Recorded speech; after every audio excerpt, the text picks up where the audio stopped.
Bom dia, alunos do sexto ano. Dando continuidade aos nossos estudos sobre a matéria Seus Estados, hoje falaremos um pouco sobre as mudanças dos estados físicos da matéria. Entenderemos como essas mudanças acontecem e quais são as variáveis atuantes nesse processo. Tenha uma boa aula. Vamos lá! Saber que as substâncias podem passar de um estado físico para outro não é nenhuma novidade. Mas como isso ocorre exatamente?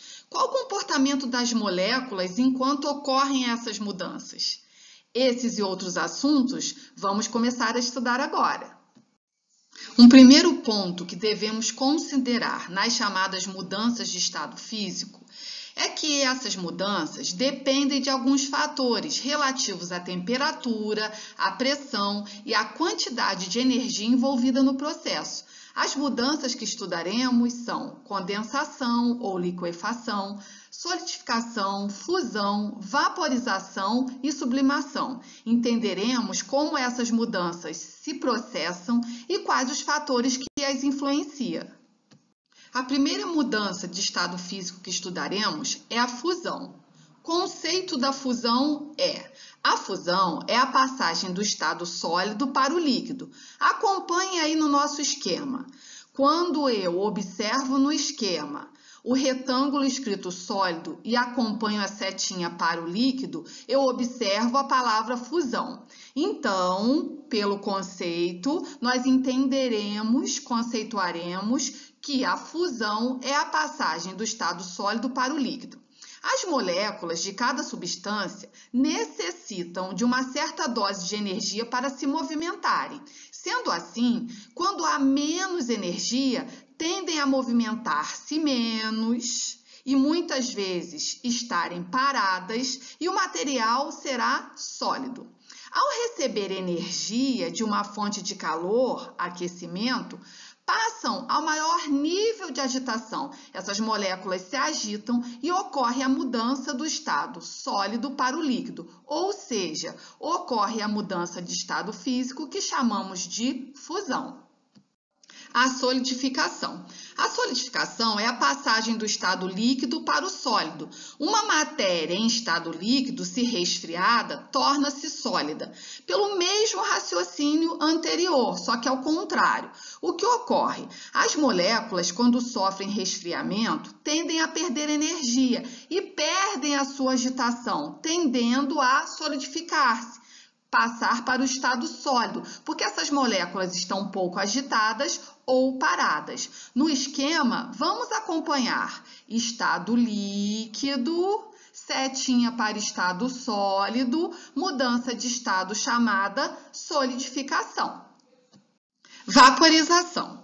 Já na vaporização, observamos a mudança de estado líquido para o gasoso, ou seja, a vaporização é a passagem do estado líquido para o gasoso.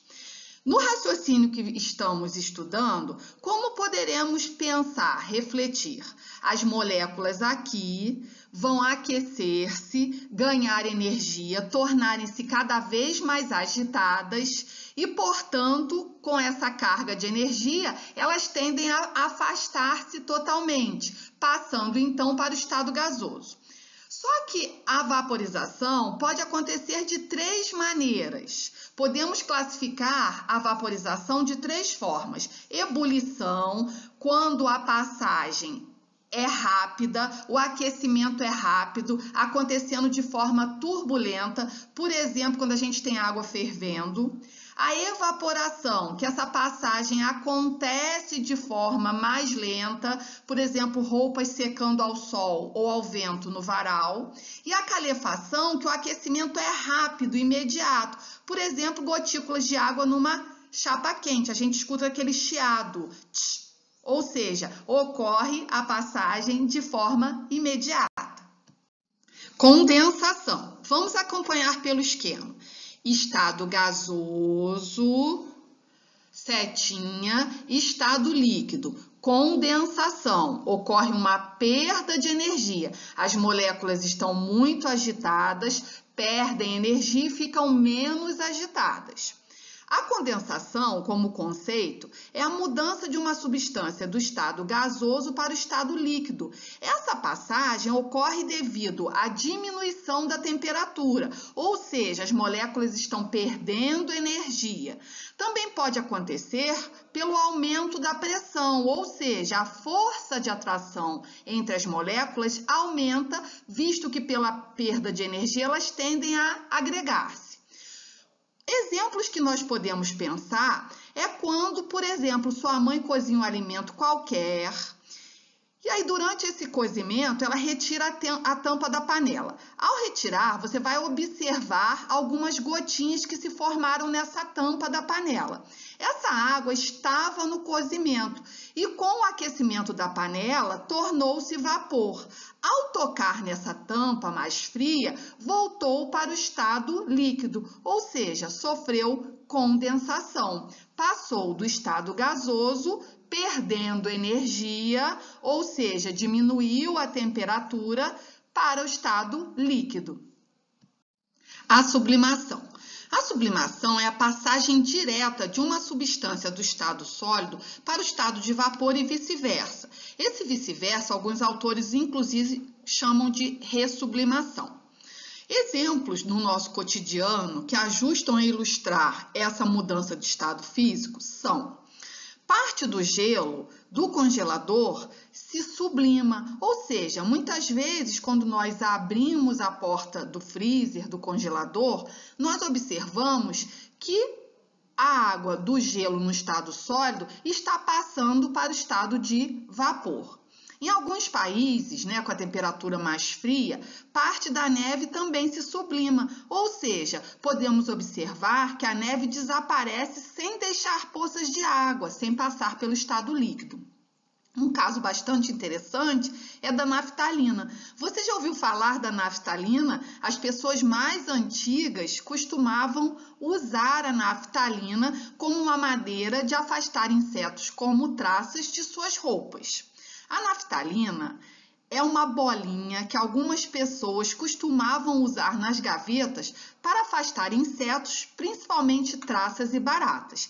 Essas bolinhas, com o passar do tempo, começavam a diminuir de tamanho e desapareciam, sem passar pelo estado líquido, porque certamente as roupas da gaveta ficariam molhadas. Então, a naftalina é um bom exemplo de sublimação, da passagem de uma matéria do estado sólido para o estado gasoso. Para que façamos uma interpretação ideal desse esquema, é necessário que primeiro reconheçamos os 3 estados físicos da matéria: sólido, líquido e gasoso. Depois que possamos reconhecer as mudanças de estado físico, do sólido para o líquido a fusão, do líquido para o gasoso a vaporização, do líquido voltando para o sólido a solidificação e do gasoso para o líquido a condensação, sem esquecer da passagem direta do sólido para o gasoso, que é a sublimação e sua volta, sublimação ou ressublimação. É importante também que nos lembremos de olhar as 2 setas mais volumosas acima e abaixo do esquema. A questão da temperatura que aumenta, ou seja, as moléculas vão ganhando mais energia em um maior estado de agitação, e também da temperatura que diminui. As moléculas vão perdendo energia, deixando de se agitarem até ficarem paradas e totalmente agregadas com enorme força de atração entre elas, enorme força de coesão. Quando estudamos as mudanças de estado físico, é comum que apareçam termos como ponto de fusão e ebulição. Por isso é importante conceituarmos esses termos aqui. O ponto de fusão e o ponto de ebulição representam a exata temperatura que uma substância muda de estado em uma determinada pressão. Como vimos anteriormente, o ponto de fusão e ebulição refere-se à exata temperatura que ocorre a mudança de estado.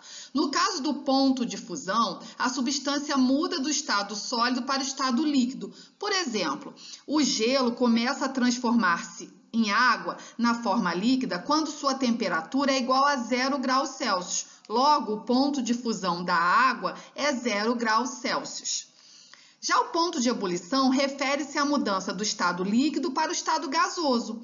Para passar de líquida para vapor, a água deve atingir a temperatura de 100 graus Celsius. Assim, o ponto de ebulição da água é 100 graus Celsius. Querido aluno, chegamos ao final de mais uma videoaula. Espero que possa estar assistindo com atenção, fazendo pausas e anotações, mantendo o foco nos estudos. Um grande beijo e até a próxima!